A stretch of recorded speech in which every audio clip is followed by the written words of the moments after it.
How to use Quicken with a Mac.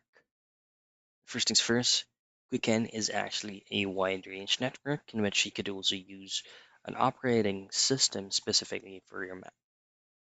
However, if you go ahead and head into straight to the official website, which is going to be quicken.com, if you go ahead and just simply hovering your mouse into plans and pricing, you cannot actually download the simplified Quicken if you're using Mac. You could only use Quick and Simplify if you're using a mobile device as well as a web browser, specifically for your Windows operating system.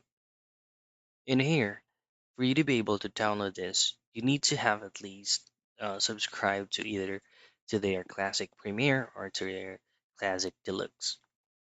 Simply click either of these two, and right then you can actually download the specific um, application or platform right here.